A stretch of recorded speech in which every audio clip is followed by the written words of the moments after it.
சின்னம் முடக்கியதற்கு அண்ணாமலை காரணமா? பாஜகவின் புதிய எதிரி சீமான். பாஜக எதிர்ப்பு அதிக வேகம் காட்டியது திமுகதான். அதற்கு அடுத்து அந்த புயல் அப்படியே திசை மாறி அதிமுக பக்கம் சென்றது. அதன் பிறகு அதிமுக பாஜக என்று மோதல் உருவானது. இப்படி தமிழ்நாட்டில் பாஜக ஒரே நேரத்தில் 2 கட்சிகளையும் எதிரியாக்கிக் கொண்டது. அதற்கு காரணம் அண்ணாமலைதான் என்பது அதிமுகவின் குற்றச்சாட்டு. அண்ணாமலை தொடர்ந்து ஜெயலலிதாவையும் அண்ணாவையும் விமர்சித்து வந்ததால் இந்த மோதல் முதலில் உருவெடுத்தது. இப்போது அது பாஜக அதிமுக என்ற நிலையை எட்டியுள்ளது. அதிமுக முன்னாள் அமைச்சர்கள் நேரடியாக பாஜகவையே விமர்சிக்க தொடங்கி உள்ளனர். இதனிடையே தமிழ்நாட்டில் பாஜகவுக்கு 3வது எதிரி ஒருவர் உருவாகி இருக்கிறார். சீமானின் சின்னத்தை தேர்தல் ஆணையம் முடக்கியதற்கு பின்னால் பாஜக உள்ளதாக குற்றச்சாட்டை முன்வைத்து வருகிறார்.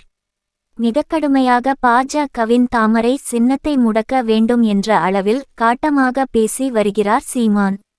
நாங்கள் எளிய பிள்ளைகள் போராடி உண்டியல் குலுக்கி பிச்சை எடுத்து சுவரொட்டி ஒட்டி சின்னத்தை கொண்டு போய் மக்களிடம் சேர்க்கும்போது சின்னத்தை தூக்கி வேறு ஒருவரிடம் கொடுக்கிறார்கள். இந்த விவசாயி சின்னத்தை வாங்கி உள்ளவர் போட்டியிடமாட்டார். அப்படியே போட்டியிட்டால் கூட 100 ஓட்டுக்கு மேல் போக மாட்டார். அப்படி இருக்கும்போது சின்னத்தை ஏன் கொடுத்தார்கள்? என்னை சிதைக்க வேண்டும், என் வாக்கு விழுக்காட்டை குறைக்க வேண்டும் என்பதற்காகத்தான் இதை செய்திருக்கிறார்கள். இதற்கும் தமிழக பாஜகவுக்கும் எந்த சம்பந்தமும் இல்லையா? இங்கு உள்ளவர்களுக்கு தெரியாதா? கர்நாடகாவில் உள்ள இவர்களின் தலைவர் PL சந்தோஷுக்கும் எந்த தொடர்பும் இல்லையா? ஏன் மகாராஷ்டிராவில் சின்னத்தை கொடுக்கவில்லை? குஜராத்தில் ஒருவருக்கும் கொடுக்கவில்லை. அரை கிலோமீட்டரில் உள்ள கர்நாடகாவுக்கு கொடுத்தது ஏன்? அங்கே கட்சியே இல்லை. அந்த கட்சிக்காரருக்கு ஏன் கொடுக்க வேண்டும்? சின்னத்தை விடு, நியாயத்தை பேசு. இன்னும் தேர்தல் தேதியே அறிவிக்கவில்லை, அதற்குள் ஏன் சின்னத்தை ஒதுக்கினார்கள்?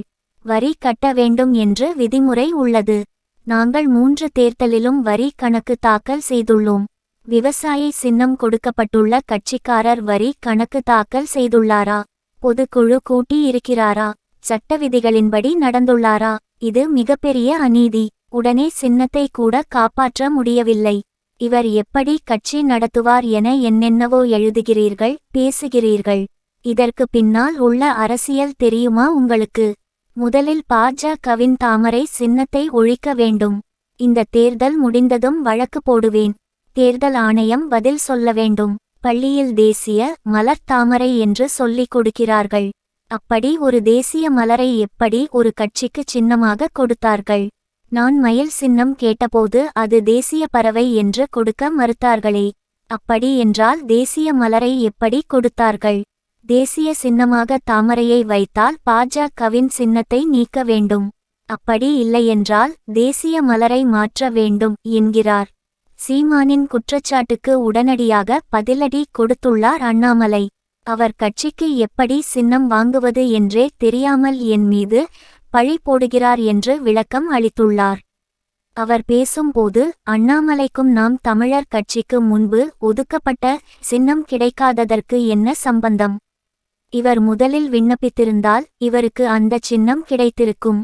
யார் முதலில் விண்ணப்பிக்கிறார்களோ அவருக்குத்தான் முதலில் சின்னம் ஒதுக்கப்படும். உடனே டெல்லி உச்சநீதிமன்றத்திற்கு சின்னம் கேட்டு சீமான் சென்றார். அங்குள்ள நீதிபதி தேர்தல் ஆணையம் செய்தது சரிதான். நடைமுறைப்படி பார்த்தால் நாம் தமிழர் கட்சி விண்ணப்பிக்கவில்லை. கேட்டால் மறந்துவிட்டதாகச் சொல்கிறீர்கள். இன்னொரு கட்சி அந்த சின்னத்தை கேட்டுள்ளது. அதற்கு விண்ணப்பித்திருக்கிறார்கள். முதல் விண்ணப்பதாரர் அவர்தான் என்பதால் அவருக்கு சின்னத்தை தேர்தல் ஆணையம் ஒதுக்கி உள்ளது. இத்தனை ஆண்டு காலமாக தேர்தலில் போட்டியிடும் நீங்கள் ஏன் அங்கீகரிக்கப்பட்ட கட்சியாக மாறவில்லை என்று நீதிமன்றம் கேள்வி எழுப்பி உள்ளது. இதில் சம்பந்தமே இல்லாமல் சீமான் என் மீது பழியை போடுகிறார். ஒரு கட்சியின் தலைவர் அவரது கட்சிக்கு சின்னம் கேட்டு விண்ணப்பிக்கவில்லை. அது அவர் தவறா?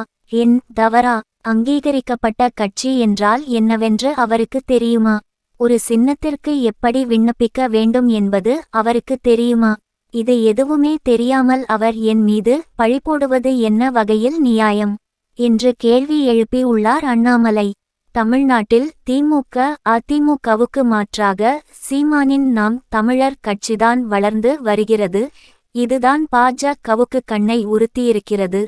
பாஜக ஆளும் மற்ற மாநிலங்களில் செய்த கொடுமைகள் போதாதென தமிழ்நாட்டிலும் அந்த கொடுமைகளை செய்ய அண்ணாமலை மூலம் பாஜக காய்களை நகர்த்தி வரும் வேளையில் அதற்கு இடையூறாக சீமானின் நாம் தமிழர் கட்சி வாக்குவங்கி உயர்ந்து வருகிறது. அதனால் அதை தடுத்து நிறுத்தும் ஒரு வழிதான் இந்த விவசாயி சின்னத்தை முடக்கியதென நாம் தமிழர் கட்சியினர் கொதிப்படைந்து தெரிவித்தனர். என்னதான் நடக்குமென பொறுத்திருந்து பார்ப்போம்.